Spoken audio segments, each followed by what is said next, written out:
Bonjour et bienvenue dans notre émission Je prends ma vie en main grâce à l'hypnose et au coaching. J'ai le plaisir d'accueillir avec nous aujourd'hui Christelle Civray. Christelle, bonjour. Bonjour, Chomi. Alors, merci d'être avec nous. Merci à toi. On va aujourd'hui parler du froid. Nous sommes en hiver et on va parler de la gestion du froid, comment gérer le froid. Alors, tu es une spécialiste, tu es je vais t'appeler une coach du froid, parce que tu es bien sûr coach, et je vais te laisser te présenter, mais j'ai suivi avec toi par 2 ateliers sur la gestion du froid, et aujourd'hui, je prends des douches froides tous les jours, je peux me baigner dans une mer ou une piscine de n'importe quelle température grâce à toi, donc je vais te dire merci beaucoup, d'une part, et je vais te laisser te présenter et puis on va parler justement de cette gestion du froid, à quoi ça sert, pourquoi pouvoir maîtriser la température de son corps par rapport à la température extérieure. En tout cas, je te remercie déjà pour ton invitation. Avec grand plaisir. Ça me fait très plaisir d'être ici. Donc, je suis Christelle Civray, j'habite dans la région parisienne. Je suis coach de vie et également instructrice de la méthode Wim Hof. C'est ça. Et alors, ça ne parle peut-être beaucoup moins le nom de la méthode Wim Hof. Derrière, il y a le nom de Iceman, qui est le fondateur. Donc peut-être que là, tout de suite, on va capter un peu plus de personnes sur la connaissance de ce personnage. Et effectivement, c'est une méthode qui est basée sur l'exposition au froid, mais également 2 autres piliers qui sont fondamentaux, le focus mental, la concentration et des techniques de respiration. Donc voilà, ça c'est des choses que j'ai expérimentées, qui m'ont extrêmement intéressée et transformée aussi de l'intérieur. Et comme je suis quelqu'un de curieuse, d'ailleurs on dit qu'apprendre c'est déposer de l'or dans la banque de son cerveau, hein. Donc c'est vraiment quelque chose qui m'a stimulée, activé vraiment ma curiosité et encore plus transformée, puisque ça m'a permis également de dépasser des peurs, celles notamment du froid. Et puis, j'ai embarqué avec ça, d'autres peurs que j'ai pu transformer. Donc, c'est très intéressant aujourd'hui pour moi de le partager. C'est ça, et donc tu le partages sous forme d'atelier, Oui. qui va durer une petite demi-journée, une petite après-midi. Oui. Et en fait, c'est très très rapide pour pouvoir apprendre à maîtriser ce dont on a peur, parce que les gens ont peur du froid. Je le vois, moi, depuis tous les hivers que je fais de la respiration, que je pratique cela. Et je vois combien les gens sont d'office à mettre des couches et des couches et des couches de manteaux, de sous-pulls, de pulls, de sous-vêtements pour se protéger de ce fameux froid dont on a tellement peur d'avoir peut-être un soupçon de frilosité. Oui. Pourquoi cette peur du froid et est-ce que tu as une idée de ça? Alors, bon, en tout cas, ce qui est sûr, c'est que ça fait travailler le froid. Il y a quand même une préparation avant. J'invite les personnes qui viennent à mes ateliers de se préparer déjà en amont par des douches froides. Donc, il y a quand même une petite phase de préparation pour que l'expérience lors de l'atelier soit vraiment une expérience réussie.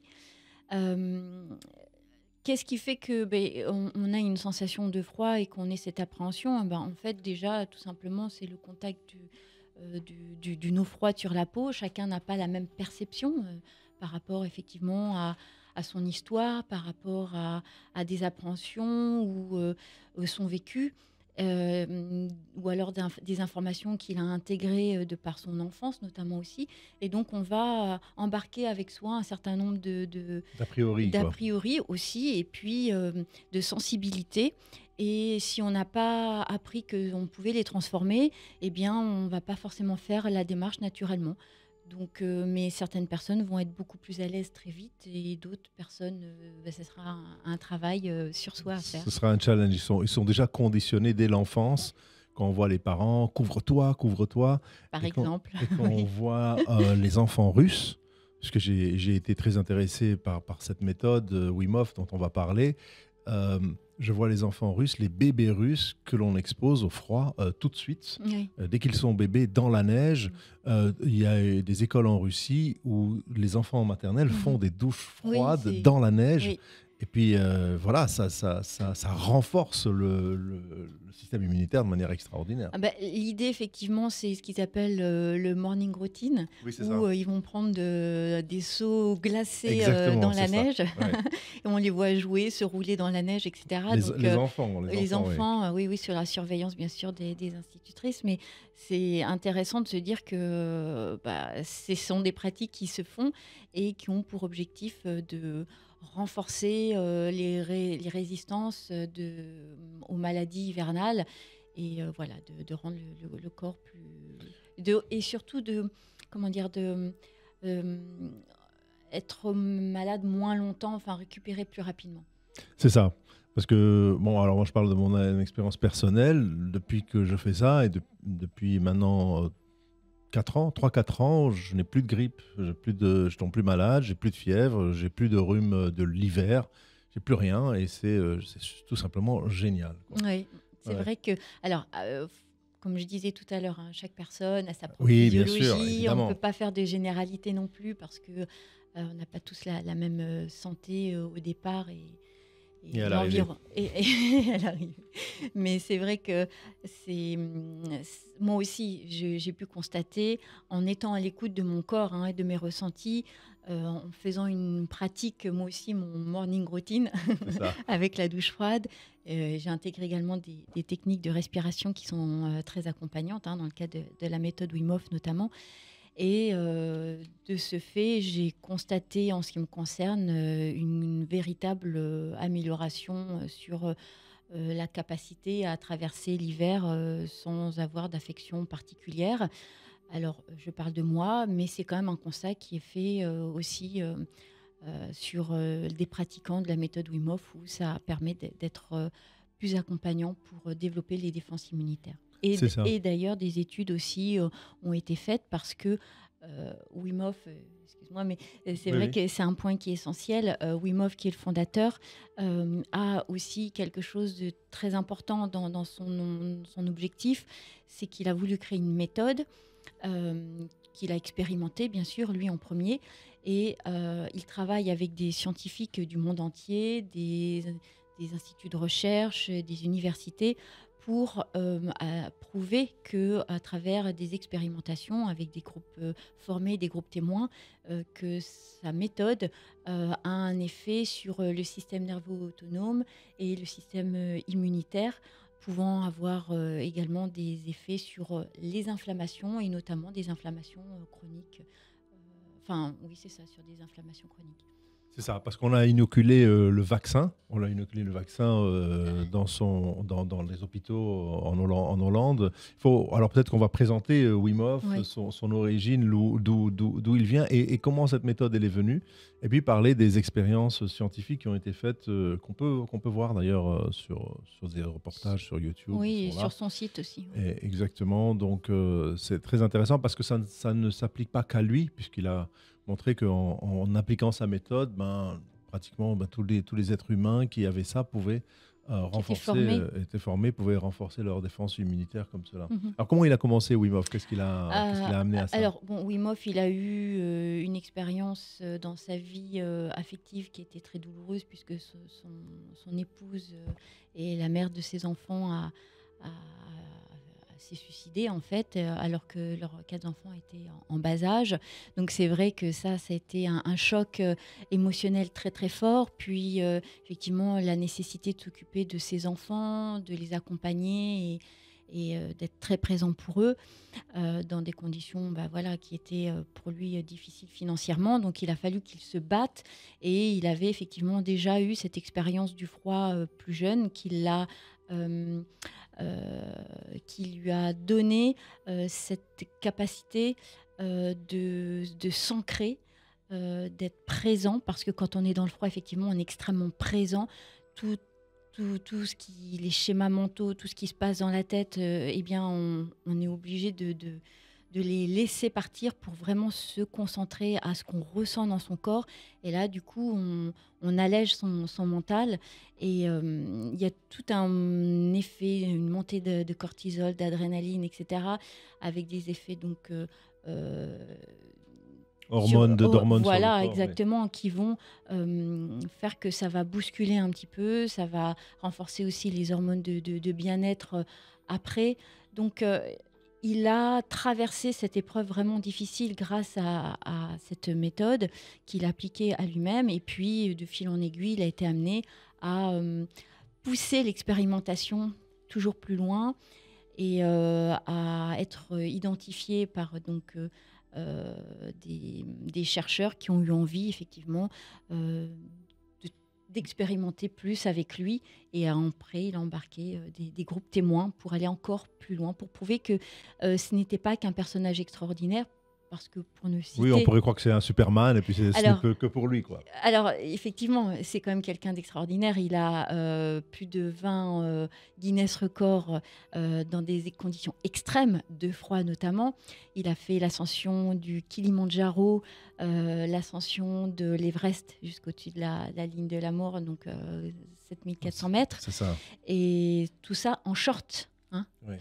Faut bien l'entendre. Ensuite, il a fait un semi-marathon au-dessus du cercle polaire à des températures à moins 20 degrés en short et pieds nus.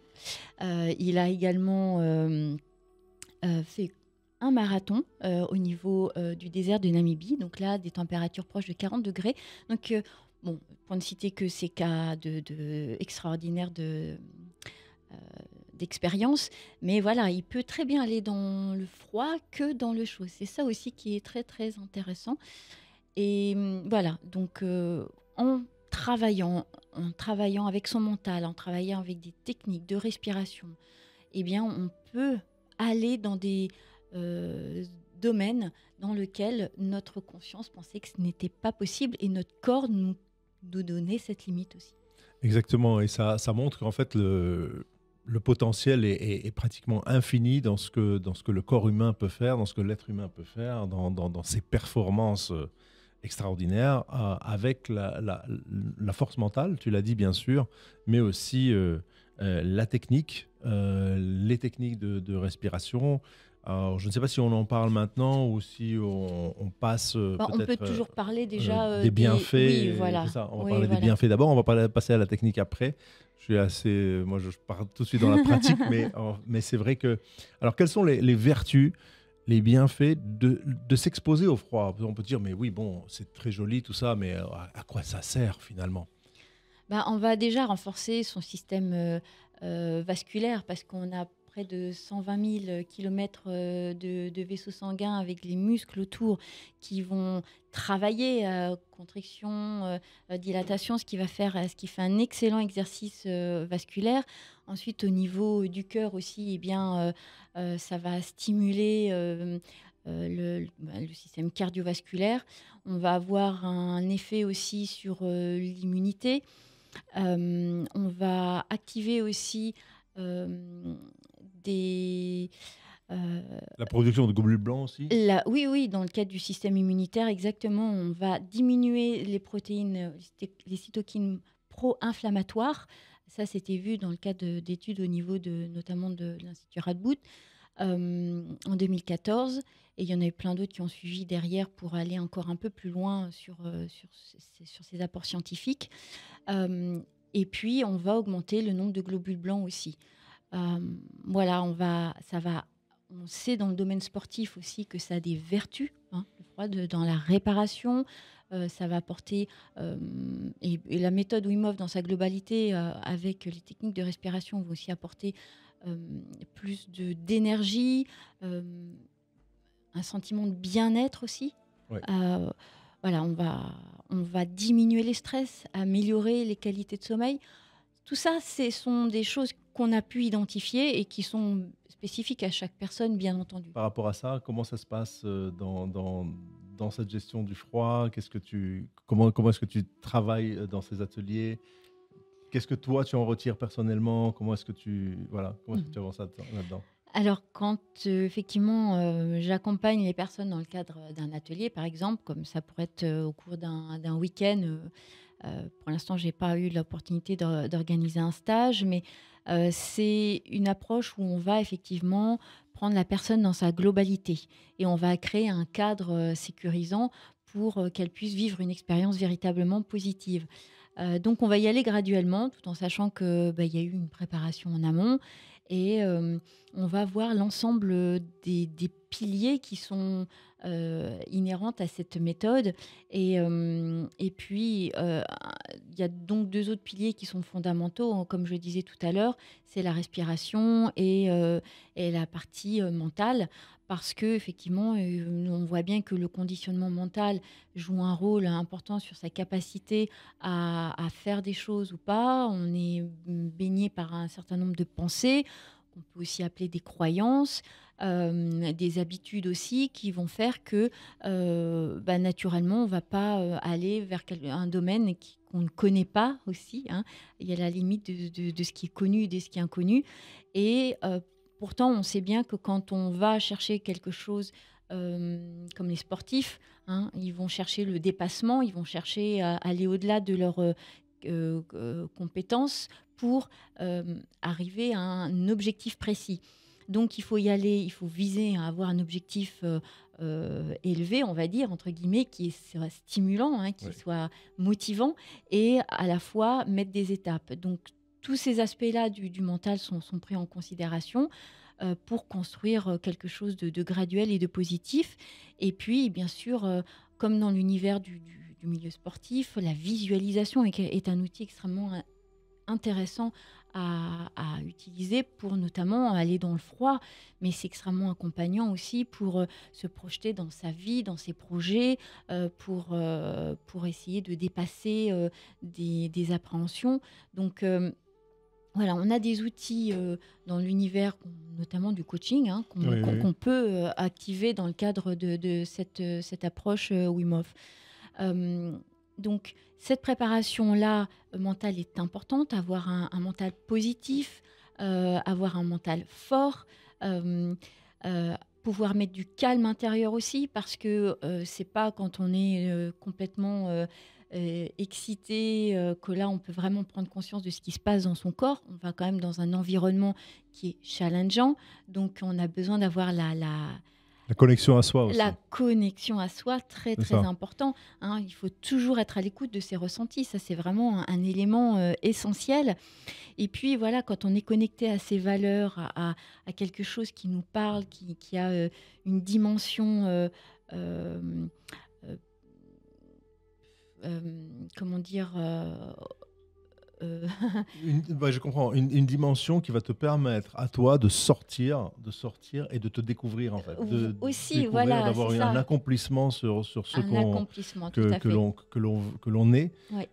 Est-ce que ça veut dire que les gens qui sont pas bien dans leur peau, pas bien dans leur tête, cet atelier ne serait pas pour eux? Si, c'est aussi pour eux, bien sûr, parce que disons que c'est pour accueillir une personne, il faut déjà qu'elle soit en bonne santé. Il y a un prérequis quand même à minima, puisque c'est assez challengeant. Après, chacun peut expérimenter en prenant des conseils auprès de son médecin pour pouvoir explorer des zones de froid, ou des respirations toniques comme ça. Mais effectivement, en amont, il y a un prérequis au niveau de la santé quand même qui est souhaité.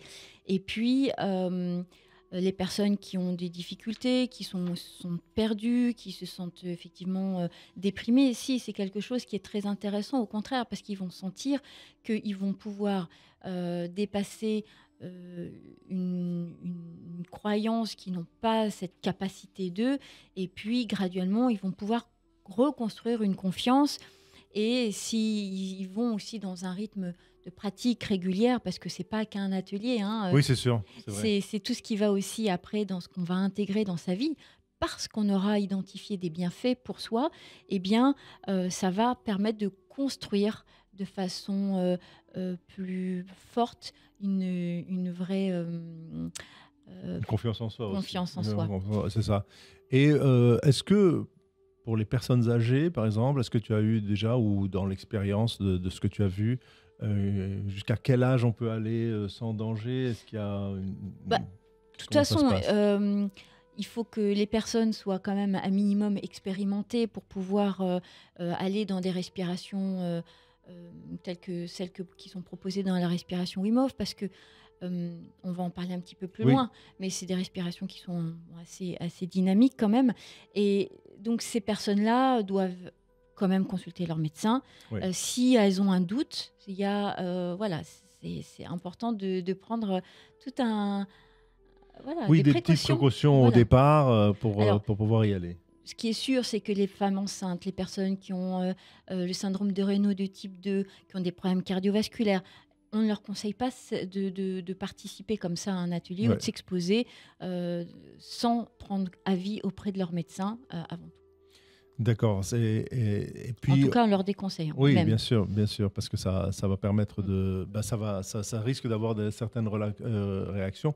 Après, quand on a fait cet atelier et qu'on doit se tremper dans le bain à 0 degré, il y en a qui ne sont pas arrivés. C'était une personne sur une vingtaine. Dans l'atelier sur lequel tu étais. Oui, mais parce que la préparation n'a pas été faite, donc personne n'est obligé de faire quoi que ce soit. On est toujours libre de rentrer ou de Mhm. pas rentrer. Puis son corps commence à accepter le fait de le faire et ça marche très bien comme ça, Bien quoi. sûr, et même une personne était persuadée qu'elle n'allait pas le faire, elle n'avait même pas pris son maillot de bain avec elle, et finalement a eu envie de faire l'expérience et en est ressortie grandie parce que cette personne-là avait un vrai travail à faire sur elle, euh, des croyances qui étaient très très fortes, Limitante pour elle, en tout cas. oui, Ouais. voilà, et ça a été vraiment très accompagnant.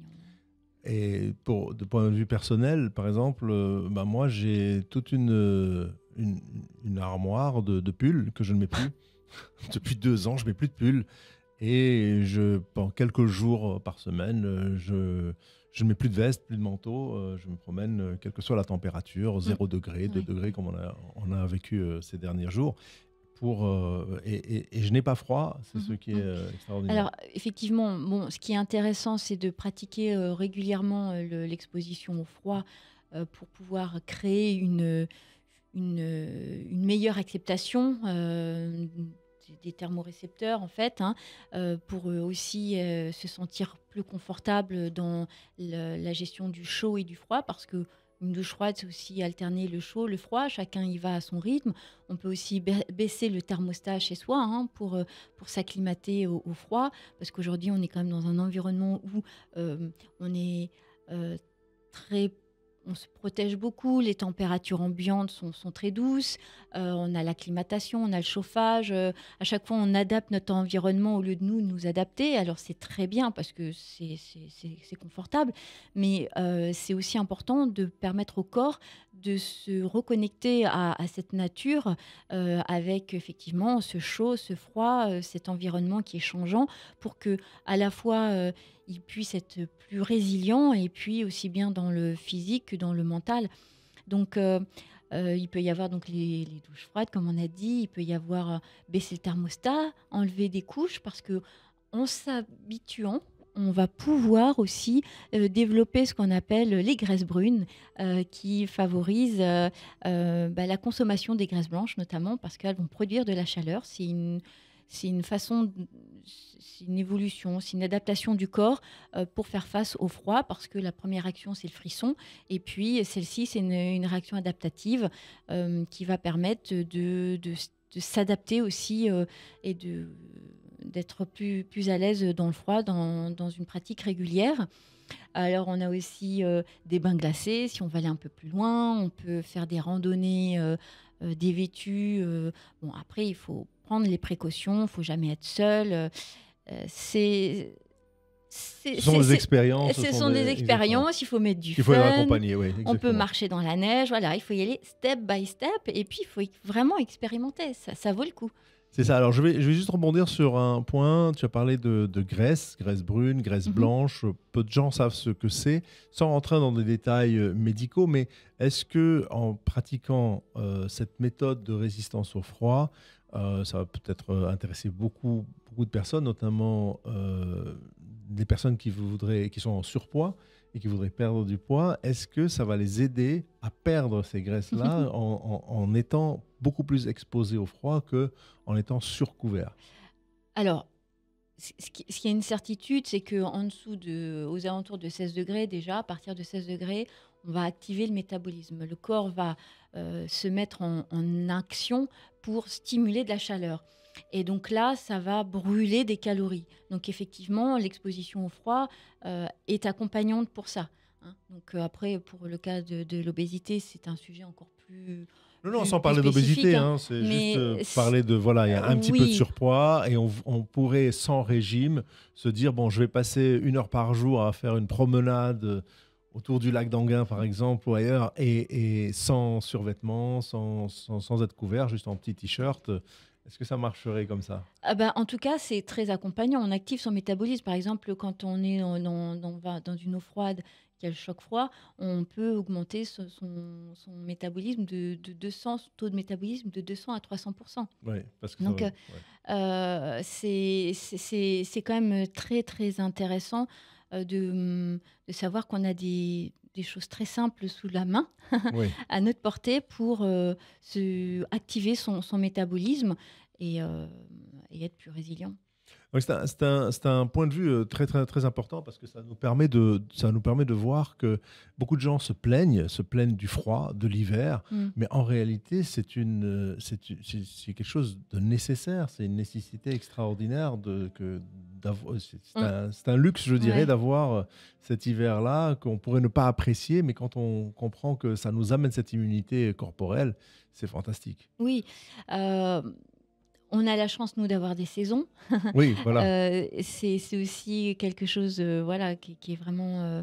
euh, ça nous permet de faire des exercices. Par exemple, c'est vrai que la température de l'eau de la douche l'été est beaucoup plus chaude que quand on s'expose à la douche froide Ouais. l'hiver.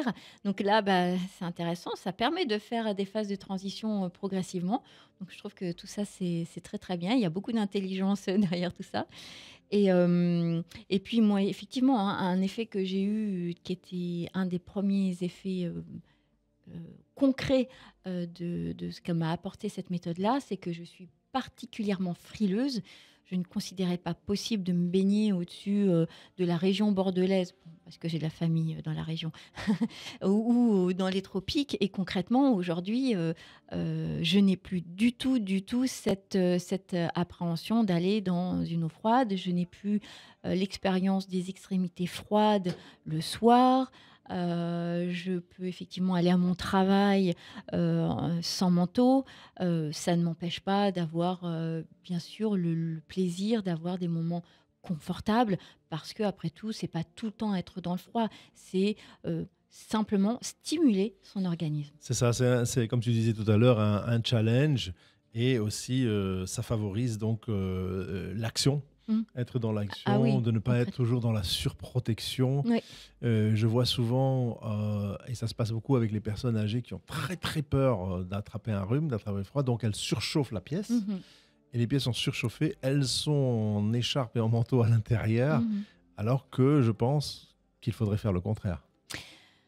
Euh, Ça, on a encore derrière des croyances, des expériences qui n'ont pas été faites ou des expériences qui n'ont pas été réussies avec le froid, ce qui fait que chaque personne va considérer qu'effectivement, c'est la meilleure solution pour eux. Donc ça, je dirais, on va pas... On va pas les changer en- maintenant, mais ils peuvent venir participer à ces ateliers et S'ils ont voir cette que voilà. curiosité, hein, s'ils ont envie effectivement d'être acteurs de leur santé, c'est effectivement un, enfin, une méthode qui a du sens en prenant les précautions qui sont nécessaires.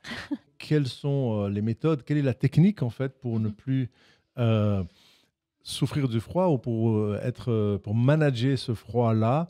Comment est-ce qu'on fait? Comment ça se passe? Donc, tout à l'heure, on avait un petit peu abordé le sujet un petit peu en amont. On avait parlé donc des trois piliers. On avait parlé notamment du pilier donc, du froid, du pilier du mental, et j'avais abordé celui des techniques de respiration. C'est ça. Et c'est vrai que cette approche-là est complètement complémentaire, si je peux me permettre de le dire, parce que on va stimuler des montées d'adrénaline avec ces techniques qui consistent à faire des 3 à 4 grandes séries de respiration. Chaque série étant composée de 30 à 40 respirations profondes, grande inspiration et d'expiration où on va lâcher les tensions. Donc, on va faire 30 à 40 grandes respirations comme ça, suivies de 2 apnées, une apnée poumon vide, suivie d'une apnée poumon plein. Ça, c'est vraiment le protocole de base, on va dire. Et ça va vraiment favoriser la montée d'adrénaline. Et quand on va faire ce genre de respiration pendant à peu près 15-20 minutes, eh bien, ça va avoir un impact sur le pH qui va devenir plus alcalin. Hein, il y a tout un effet Chimique, en fait, ouais. physiologique qui se met en place derrière. Et donc, avec un papier pH qu'on trouve à la pharmacie, on peut effectivement euh, mesurer son pH. Donc, Mais le c'est mesurer où? quand tu vas aux toilettes, en Ah, fait, ok, d'accord. tu prends ton pH avant, Et après, papier et après, et tu peux effectivement faire cette ce test. mesure-là. Alors, bon, la respiration, c'est pareil, quand on est sujet à des crises d'épilepsie ou enceinte ou quand on a des problèmes cardiovasculaires, évidemment, ce n'est pas conseillé. Et puis, d'autres précautions sont à prendre, mais parce que ça a des effets physiologiques profonds. Et donc, voilà, quand on va chercher des grandes respirations comme ça, suivies d'apnée, eh bien, on va bousculer l'organisme. Il n'est pas habitué. Donc, il est obligé de se calibrer. Et donc, au fur et à mesure, finalement, il va devenir de plus en plus à l'aise dans des sphères qu'il ne connaît pas, avec des montées d'adrénaline qui sont importantes. Et du stress aussi, de l'hypoxie, hein, c'est-à-dire un faible taux d'oxygène dans les cellules. Et ça va avoir tout plein d'effets derrière, d'adaptation de l'organisme, notamment augmenter les globules rouges, les vaisseaux sanguins aussi, parce qu'il y a une information comme quoi il y a un appauvrissement d'apport d'oxygène dans les cellules, et donc il y a un schéma d'adaptation. Il faut que ce soit sur des périodes courtes, pour que ce soit ce qu'on appelle un stress, l'homéostasie, la loi d'Hormèse qui puisse se mettre en place, en fait. Alors c'est très scientifique et biologique, tout ça, et en effet intéressant. Je rappelle aux auditeurs que cette émission, elle est filmée, donc l'émission passera sur YouTube, et je vais te proposer, t'inviter à peut-être à faire une respiration ici, dans le studio, et montrer comme ça les gens qui voient comment c'est filmé. Voilà, juste une petite respiration de 30 secondes, une inspire, une expire ou deux. Comment est-ce qu'on fait cette respiration? Bien sûr qu'il faut faire coucher en prenant les précautions, parce qu'on risque de tomber, Assis, ou oui, assis. En oui. tout cas, être bien confortable, ne pas le faire debout comme certains, et bien confortable sur un fauteuil où on risque de ne pas tomber, parce qu'on risque donc d'avoir Il peut y avoir une perte de de vertige. connaissance, Ouais, voilà. de vertige et perte Si de c'est mal connaissance, accompagné, si évidemment. c'est mal accompagné, effectivement. Donc, c'est pour ça que l'idée d'avoir une méthode, d'avoir un protocole, d'avoir des coachs, des instructeurs, eh bien, c'est pour vraiment apporter tous ces éléments euh, De sécurité, de sécurité, d'encadrement. d'encadrement, et puis vraiment pouvoir aller plus loin de façon progressive et construite. Et aussi surveillé, Oui, contrôlé par oui, oui. l'instructeur. Ouais, Très bien. voilà. Alors, est-ce que tu peux nous Alors, montrer ce que c'est qu'une respiration Wim Hof? une Voilà. respiration Wim Hof. Donc, on va activer à la fois la respiration par le diaphragme, la respiration aussi au niveau des pectoraux. Donc, on va faire une grande inspiration par le ventre, la poitrine. Et à l'expiration, on relâche les tensions. Donc, ça donne...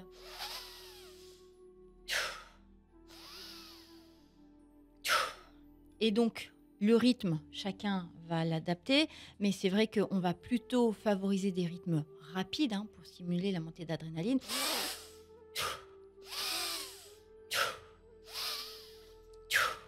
Et ensuite, on va faire, après 30 à 40 grandes respirations comme ça.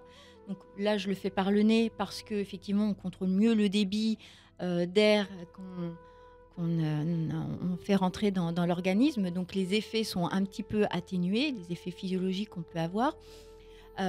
Et ensuite, quand on passe à l'apnée, eh bien, c'est une apnée poumon vide. Donc on va faire aux 2 tiers de ses capacités, tout en étant confortable. eh bien, on va faire une première apnée poumon vide. On va bloquer en fait. On va bloquer sa respiration. Et pour la première série, ça ne sert à rien de faire une apnée longue pour cette apnée poumon vide. Il faut y aller crescendo. Et le corps lui-même, il va pouvoir dépasser les secondes pour atteindre peut-être 1, 2, 3 minutes après. Enfin, voilà, chacun... Il ne faut surtout pas se comparer, il faut surtout être à l'écoute de son corps. Et donc, ensuite, après cette apnée poumon vide, on va prendre une inspiration. Et aux 2/3 de ses capacités, eh bien, on va faire une apnée qui va durer 10-15 secondes. Donc, poumon vide, à peu près, on va faire ça 30 à 45 secondes ou 1 minute. Enfin, ça dépend, c'est variable selon les personnes. Il faut écouter ce qui se passe dans son corps. Et puis, prendre une inspiration bloquée 10-15 secondes. C'est-à-dire que... on va se rendre compte au fur et à mesure des séries qu'on va avoir naturellement cette capacité d'à faire des apnées poumons vides de plus en plus longues, sans véritablement forcer. Et puis, on va avoir cette deuxième apnée poumon plein après, où on bloque pendant 10-15 secondes, où là, eh bien, ça va être une sorte d'apnée de régulation, où on calme l'organisme en disant il n'y a pas de stress, ça ne va pas durer longtemps, on peut reprendre son contrôle dans la respiration.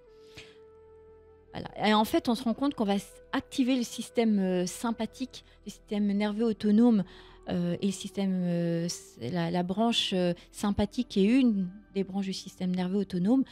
Quand on prend des inspirations où là, on crée une dynamique dans l'organisme. Et quand on est dans l'expiration, c'est plutôt de la relaxation. On va plutôt stimuler la branche parasympathique de ce système nerveux autonome. Voilà. Et ça va permettre de réchauffer de l'intérieur, si on peut dire comme ça. Aussi, oui, parce qu'en fait, on va activer les muscles intercostaux qui vont aider à produire de la chaleur. Et c'est vrai que quand on pratique cette respiration 1 heure avant d'aller dans le froid, 1 demi-heure avant d'aller dans le froid, eh bien, ça va permettre d'être plus actif, d'avoir stimulé l'organisme pour être plus d'attaque et être prêt. Enfin bon, voilà, c'est un outil passionnant parce que aussi, on voit bien que la respiration, c'est quelque chose de conscient, enfin inconscient, je veux dire. Oui. Mais là, on travaille de façon consciente avec la respiration.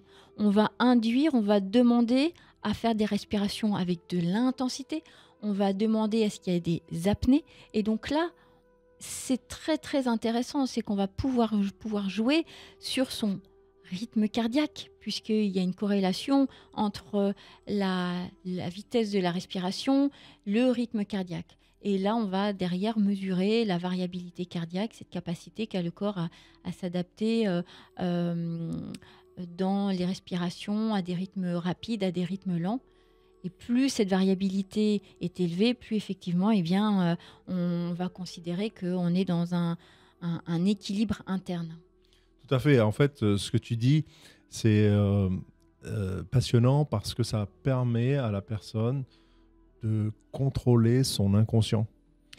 Alors, elle va donner des messages effectivement à son cerveau, parce qu'il y a près de 40 000 neurones et un vaste réseau de dans le cœur, de neurotransmetteurs qui vont être reliés entre le cœur et le cerveau. Et donc, effectivement, dès lors qu'on va faire une respiration en conscience, dès lors qu'on va mettre de la visualisation aussi dans sa respiration, eh bien, on va pouvoir avoir un impact sur son mental, sur son bien-être.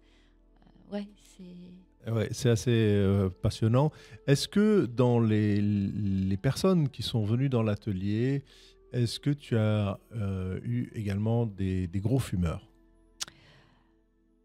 J'ai pas eu de gros fumeurs, non. Pas eu de gros fumeurs. Et non. Est-ce que les fumeurs, il y a des fumeurs certainement qui sont venus, est-ce que les fumeurs ont appris de cela, ont appris à maîtriser leur respiration, à voir combien ils étaient peut-être plus fragiles par rapport aux autres? Il y a des fumeurs qui sont sportifs, donc qui ont déjà conscience de leur travail respiratoire avec Avec le sport, pas ouais. forcément conscience, mais en tout cas, ils Ouais. vont travailler leur respiration dans le cadre de leur programme sportif.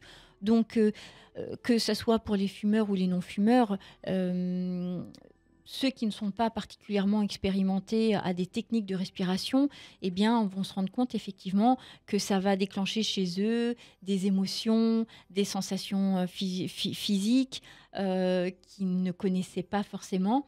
Et ça peut effectivement les surprendre, mais positivement.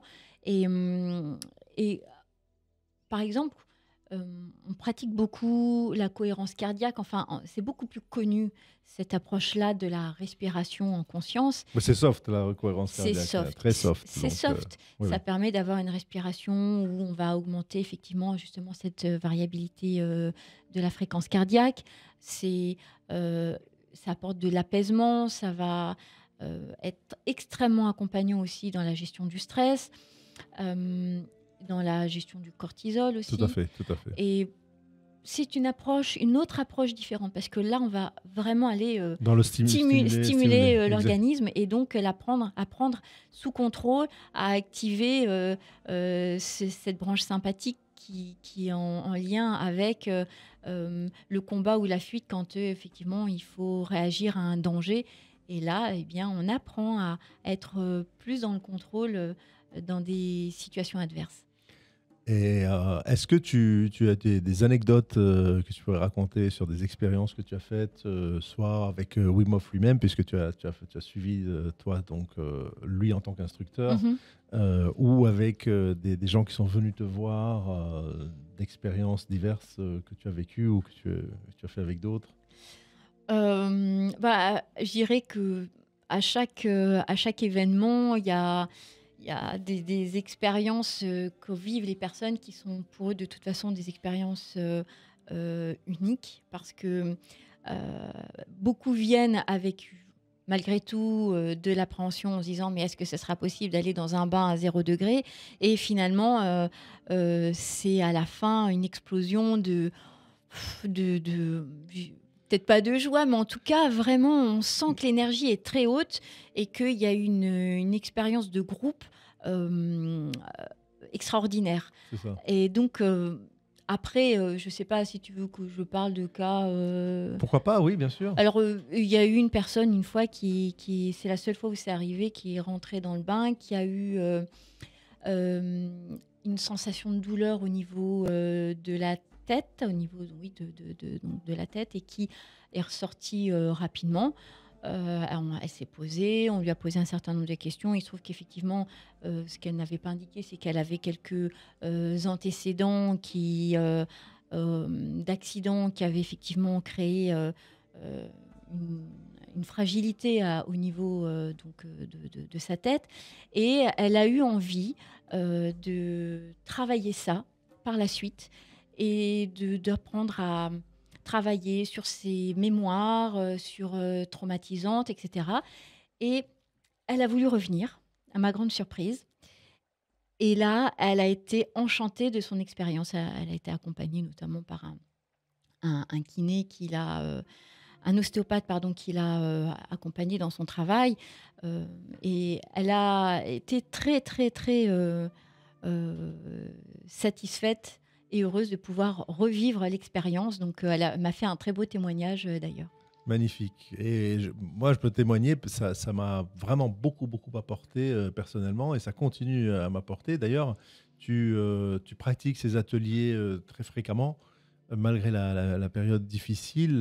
Tu as des ateliers prochainement que tu Alors, proposes? je suis forcément obligée de m'adapter au contexte. Oui. Donc, je suis à l'écoute systématiquement des consignes du gouvernement, des consignes sanitaires. Et donc, j'adapte. J'ai programmé des ateliers. Pour l'instant, j'en ai mis plusieurs en stand-by. Je les ai reportés. Donc, les personnes sont toujours aussi motivées pour participer et elles attendent leur tour.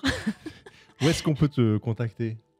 Alors, j'ai créé donc un site internet qui s'appelle Alpha Inspiration. J'ai également une page sur le site de la méthode Wim Hof, donc en tant qu'instructrice Christelle Civray. Donc, faut surtout pas hésiter à la fois à aller sur mon site pour en savoir un peu plus sur mes approches en tant que coach et instructrice de la méthode Wim Hof. Et puis, tous les projets que je développe au sein de Perfect Center, qui est un centre de remise en forme avec des techniques de pointe sur notamment un accompagnement de managers, d'entrepreneurs, de sportifs. Et donc, voilà, qui sont très, très intéressantes puisque c'est un accompagnement qui est personnalisé avec des outils euh, De high-tech, coaching, de oui. coaching high-tech, que ce soit dans le diagnostic, que ce soit ensuite dans l'entraînement sportif et derrière sur la relaxation. Et puis, bien sûr, d'aller sur le site de la méthode Wim Hof, de prendre connaissance des programmes aussi qui sont proposés sur 10 semaines. Et il y a également un site, il y a YouTube, il y a Instagram, une page Facebook où les personnes peuvent également s'inscrire sur la méthode Wim Hof France et recueillir un certain nombre d'informations pour découvrir aussi à titre personnel cette approche. C'est génial. Et puis, puisque notre émission arrive à sa fin, et je voudrais peut-être conclure par ça, ça amène à beaucoup de résilience, en fait. Cette méthode amène à vraiment savoir qu'on peut être beaucoup plus fort que l'on le croit, même contre les éléments naturels. En tout cas, ça vaut le coup de le pratiquer et puis d'être à l'écoute de ses ressentis parce qu'on va créer une vraie connexion à soi. On va aussi se remettre en connexion avec la nature. Et donc, naturellement, on va aller vers plus de capacité d'adaptation et d'acceptation de son environnement. Donc, oui, on peut parler de résilience, oui. Très bien. Christelle, merci beaucoup d'avoir été Je te avec remercie nous beaucoup aujourd'hui pour, dans cette émission. Merci à Philippe, à la technique, merci. comme d'habitude. Et je rappelle à nos auditeurs que notre émission a lieu tous les 2e et 4e mercredis de chaque mois. Je suis également joignable sur Doctolib. Vous pouvez prendre rendez-vous avec moi quand vous le désirez. Merci et à très bientôt. Merci.